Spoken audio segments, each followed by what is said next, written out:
اهلا بيكم. حلقه جديده هنتكلم فيها عن البوتوكس. انا دكتور وائل يحيى. البوتوكس يشيل تجاعيد وليس احاسيس. البوتوكس فكره اتشرحت 200,000 مره. كل الناس عندها معلومه البوتوكس، كل الناس بتروح تحقن بوتوكس، قريبتها، عمتها، خالتها، باباها، مامتها، ايا كان. طيب هو البوتوكس عباره عن ايه؟ للمره الالف بنقول هو ماده عباره عن انها بتضعف او تشل العضلات. اي عضله في الدنيا يتحقن فيها، اي عضله يتحقن فيها، ولكن بكميات مختلفه. استخدامه ايه في علم التجميل بالنسبه لنا؟ يعني استخداماته 4 أو 5 استخدامات. رقم 1 بالنسبه لنا التجاعيد الحركيه اللي في المنطقه بتاعه الجبهه، وده اكتر استخدام بالنسبه لنا. 2 التعرق الزائد في الرجاله او في الستات، في الايدين او في الباط او في الرجلين. من ضمن المشاكل برضه اللي بنحصل فيها مشكله الناس اللي عندها صعوبه شويه في عضله الفك، المنطقه دي، الطقطقه او التكتكه او الكلام ده. انت بتريح العضلات اللي في المنطقه دي، نتائجه هايله في دي. من الحاجات الجميله جدا الحقيقه في استخدام البوتوكس الصداع النصفي. ايه الصداع النصفي ده؟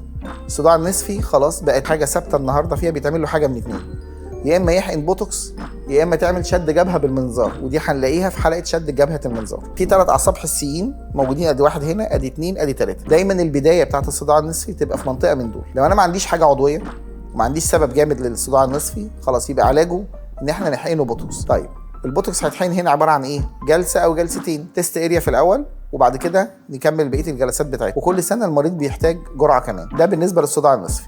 عشان ما نتوهش من بعض، بالنسبه لنا في التجميل الجبهه من اكتر الاماكن اللي بتجيب نتائج فيها حلوه جدا. مش في كل الاماكن نحقن، يعني ما ينفعش احقن بوتوكس مثلا في المنطقه دي، او يبقى قليل، او يبقى مع حد محترف تماما ان انا احقنه، عشان ما نسيبش اي irregularities. هو ميزان، عضلات بترفع وعضلات بتنزل، لازم نحقن دي قد دي. المشاكل كلها اللي بتحصل من البوتوكس لو الدنيا اتحقنت من مكان لمكان نسب مختلفه، او نسب او الماده غير معلومه المصدر.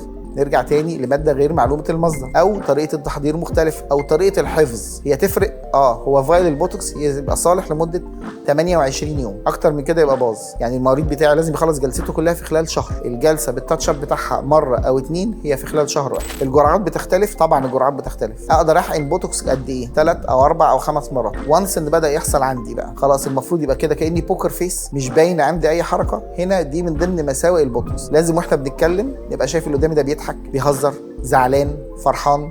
دي حاجات اسمها تعابير حركيه. احنا بنخفي تجاعيد عميقه. مش المفروض ان الدنيا تبقى عباره عن بلاطه زي اللي بنشوف مثلا الممثلين في رمضان.